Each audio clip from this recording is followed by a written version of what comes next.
Disney plus के next show का trailer आ चुका है जहां जेनिफर वॉल्टर्स के रूप में हमें देखने मिलेगी she Hulk. Although moon night के बाद डिज्नी प्लस पे नेक्स्ट शो मिस मार्वल होने वाला है जो 6 एपिसोड्स के साथ स्ट्रीम करेगा 8 जून से। लेकिन मुझ जैसे क्रिएटर्स को काम पे लगाने के लिए इसी बीच मार्वल ने रिलीज कर दिया है शी हल्क का मेन ट्रेलर। पिछले टीजर ट्रेलर में शी हल्क का एनिमेटेड फेस पूरी तरह से सीक्रेट रखा गया था जो फाइनली रिवील हुआ है इसी ट्रेलर से। ऑफ कोर्स एज एक्सपेक्टेड इस सीरीज में हमें देखने मिलेगा ब्रूस बैनर अपने एंड गेम के प्रोफेसर हल्क फॉर्म में, अबॉमिनेशन जिसे हमने रिसेंटली शांग-ची में भी देखा था, और साथ ही शी हल्क कॉमिक सीरीज के कुछ विलन्स भी। Hi super fans, I am Swapnil और इस वीडियो में मैं करूंगा शी हल्क के ट्रेलर का कंप्लीट ब्रेकडाउन और साथ ही ढूंढने की कोशिश करूंगा सभी हिडन डिटेल्स और ईस्टर एग्स। तो without wasting any more time, let's begin the trailer breakdown.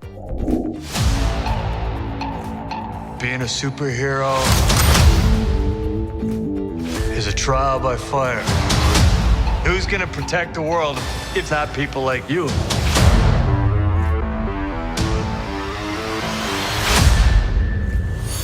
तो ट्रेलर शुरू होता है ब्रूस बैनर के वॉइस ओवर से जहां वो जेनिफर वॉल्टर्स को बता रहा है कि सुपर हीरो होना कितना टफ है, स्पेशली क्योंकि वो खुद ओजी एवेंजर्स टीम का पार्ट रह चुका है और अपने पास्ट के एक्सपीरियंस से वो खुद जानता है कि उसने कितना सफर किया है। यहीं पर हमें कुछ कट सीन्स दिखते हैं जहां कुछ पार्टी के सीन्स में स्वॉट टीम अटैक करती है। ये मोस्ट प्रॉब्ली उसी पार्टी के सीन्स हैं जिस पार्टी में हम शी हल्क को ट्रेलर में आगे देखेंगे। इन्हीं कट सीन्स में हमें दिखते हैं कुछ लोग जिनके हाथों में क्रॉसबो और क्रोबार भी है। ये मोस्ट प्रॉब्ली हो सकते हैं मार्वल कॉमिक्स के रैकिंग क्रू। मार्वल कॉमिक्स में रैकिंग क्रू 4 विलन्स की टीम थी जिनके नाम थे बुलडोजर, पाइल ड्राइवर, थंडरबॉल और रैकर। इन्हें सबसे पहले 1974 की द डिफेंडर्स कॉमिक्स में देखा गया था और इस रैकिंग क्रू का सभी सुपर हीरोज के साथ पाला पड़ा है जिनमें से शी हल्क भी एक थी। अब इंटरेस्टिंग बात यह है कि यही रैकिंग क्रू कॉमिक्स में एक मोमेंट पे जाके मेयर विल्सन फिस्क के लिए भी काम करता था जिसे हमने रिसेंटली हॉकाई सीरीज में देखा था। अब रूमर्ड है कि मैट मर्डॉक भी इस सीरीज का पार्ट हो सकता है लेकिन ट्रेलर में इसकी कोई भी हिंट नहीं मिली है। यहाँ पर ट्रेलर के कुछ कट सीन्स में हमें एक कार पलटते हुए और एक अलग सीन में जेनिफर को हल्क में ट्रांसफॉर्म होते हुए दिखाया गया है। तो मोस्ट प्रॉब्ली एमसीयू में इस स्टोरी को थोड़ा चेंज करके दिखाया जाने वाला है। मोस्ट प्रॉब्ली ऐसे दिखाया जाए कि जेनिफर वॉल्टर्स को ब्रूस बैनर का ब्लड पहले ही ट्रांसफ्यूजन से मिल चुका था लेकिन उसकी हल्क वाली पर्सनैलिटी इस एक्सीडेंट के बाद ही बाहर आई है। यही रीजन है कि ट्रेलर में आगे वो ब्रूस के साथ रह के अपनी पर्सनैलिटी को कंट्रोल करना सीख रही है। अब ब्रूस बैनर की मोटिवेशनल वॉइस ओवर के बाद हमें दिखती है शी हल्क की एक झलक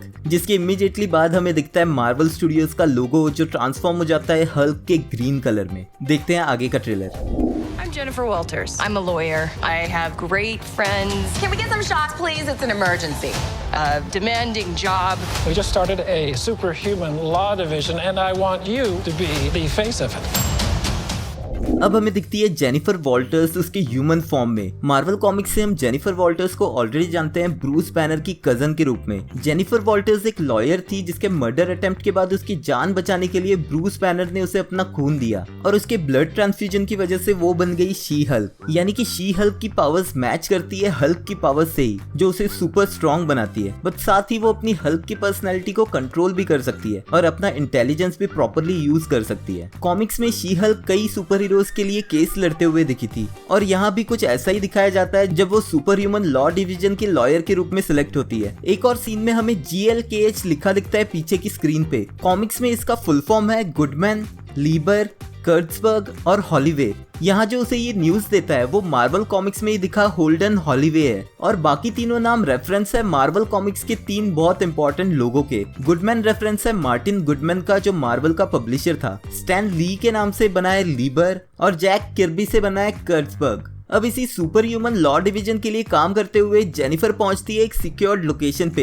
ये मोस्ट प्रॉब्ली हो सकती है मार्वल कॉमिक्स की लोकेशन द क्यूब जिसे सुपर पावर्ड विलन्स को कैप्चर करके रखने के लिए यूज किया जाता था। जैसे हमने कैप्टन अमेरिका सिविल वॉर में राफ्ट देखा था जहाँ पे अवेंजर्स को कैद करके रखा हुआ था, ये उसी के सिमिलर एक और लोकेशन है। यहीं पर जेनिफर मिलती है उसके क्लाइंट एमिल ब्लॉन्स्की से, यानी कि अबॉमिनेशन जिसे हमने देखा था द इनक्रेडिबल हल्क में। उस फाइट में हल्क से हारने के बाद अबॉमिनेशन को शील्ड ने कैप्चर कर लिया था, जिसके बाद हमें वो फिर से देखने मिला लास्ट ईयर की Shang Chi and the legend of 10 rings में, जहां वो रिंग में फाइट करते दिखा वोंग से। अब उस मूवी में तो क्लियर नहीं किया गया था कि अबोमिनेशन को शांग-ची मूवी में केमियो क्यों दिया गया है, लेकिन मोस्ट प्रोबब्ली यहाँ पे सब कुछ क्लियर किया जाएगा। यहाँ पर जिस केज में एमिल ब्लॉन्स्की है, ये वही केज है जहाँ शांग-ची वाली फाइट के बाद वोंग और वो गए थे, और हो सकता है कि शो में हमें वोंग भी फिर से दिखे। अब वोंग और ब्रूस बैनर ऑलरेडी एक दूसरे से मिल चुके हैं, जिन्हें हमने शांग-ची के एंड क्रेडिट्स में देखा था, लेकिन हो सकता है कि वो इस सीरीज का मेन पार्ट ना होके सिर्फ एक केमियो में दिखे। Moving on. A frustrating family. Cuz we didn't ask for this, but you still gotta deal with it. Your transformations are triggered by anger and fear. Those are like the baseline of any woman just existing. Oh. Bruce, kind of feels like if I don't transform, I'm gonna die. Yes, yes, yes. No, no.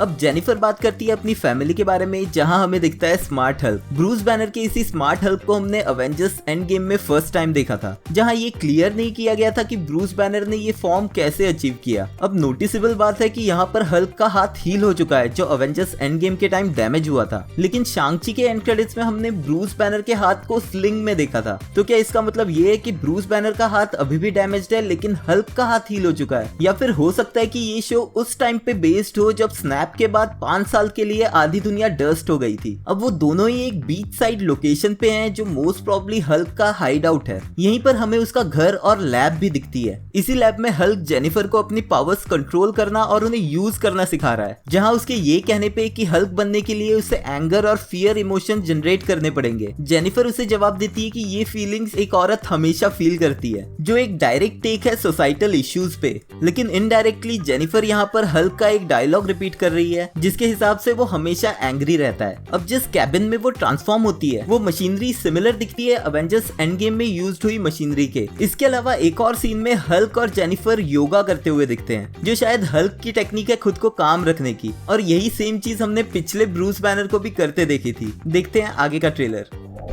I just want to be a normal, anonymous lawyer. Can you tell us where She-Hulk is? Jen, you're a story now. Girl, your ass looks crazy right now. You could be an Avenger. Oh, I'm not a superhero. That is for billionaires and narcissists and adult orphans for some reason.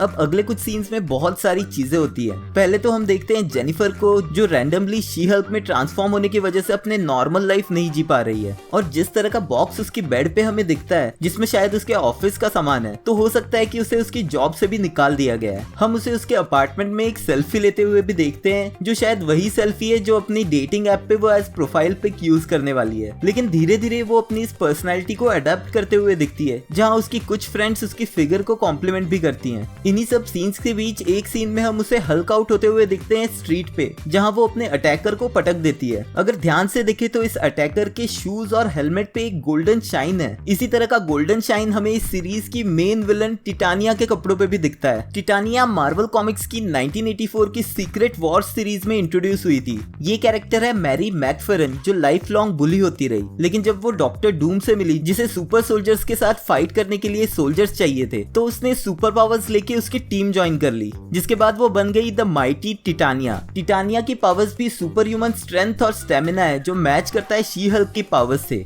यहाँ पर court room के एक scene में हम she Hulk और Titania को fight करते हुए देखते हैं। यहाँ पर शी हल्क के पीछे के वॉल पे ठीक उसी तरह के निशान है, जिस तरह के निशान हमें उस वॉल पे दिखते हैं जहाँ से टिटानिया एंटर करती है। तो मोस्ट प्रोबब्ली ये टिटानिया के किसी डिवाइस या फिर उसी की सुपर पावर्स है, जो फिलहाल हिडन रखी हुई है। इसके अलावा एक मिली सेकेंड के फ्रेम में हमें दिखता है फ्रॉगमैन। यूजीन पटीलियो को मार्वल कॉमिक्स में द फैबुलस फ्रॉगमैन के नाम से जाना जाता था, जो इंट्रोड्यूस हुआ था मार्वल टीम अप इशू 121 में 1982 2 में। ये एक विलन लीप फ्रॉग का बेटा था जो विजिलेंटे बना। मार्वल कॉमिक्स में ये स्पाइडरमैन के एलाई के रूप में दिखा था, लेकिन हो सकता है कि सीरीज में इसे कॉमेडिक एंगल के लिए यूज किया जाए। यहीं पर जब जेनिफर की फ्रेंड उसे कहती है कि वो एक अवेंजर बन सकती है, तो जेनिफर मजाक में जवाब देती है कि सुपर हीरो बनना सिर्फ बिलियनर्स, नार्सिसिस्ट और एडल्ट ऑर्फन्स के लिए है, और इन कैटेगरीज में बहुत सारे सुपर हीरोज आते हैं। लेकिन मार्वल कॉमिक्स में शी हल्क अवेंजर्स की टीम के साथ साथ फैंटास्टिक फोर की टीम का भी पार्ट रह चुकी है, तो मोस्ट प्रॉब्ली ये सीरीज खत्म होने तक हम उसे एक सुपर हीरो के रूप में जरूर देखेंगे। और यहीं पर होता है इस सीरीज का लोगो reveal,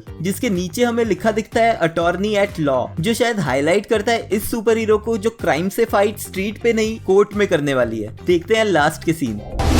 Is there anything more depressing than dating in your 30s? Yeah, this is the best date I've had in a while. Oh. Should we split some fries? Let's get those to go.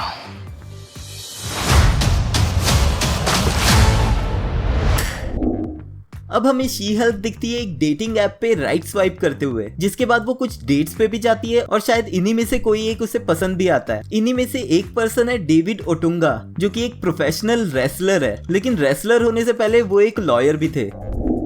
अब trailer से तो ये series काफी promising लग रही है, जो air होगी 17 अगस्त को डिज्नी प्लस पे। 10 एपिसोड्स की इस सीरीज के लिए मैं बहुत एक्साइटेड हूँ। आपके क्या थॉट्स हैं मुझे कमेंट्स में लिख के जरूर बताना। साथ ही अगर आपको ये वीडियो पसंद आया हो तो प्लीज लाइक कर देना, क्योंकि वो एकदम फ्री है। Thank you for watching this video. मिलते हैं नेक्स्ट वीडियो में।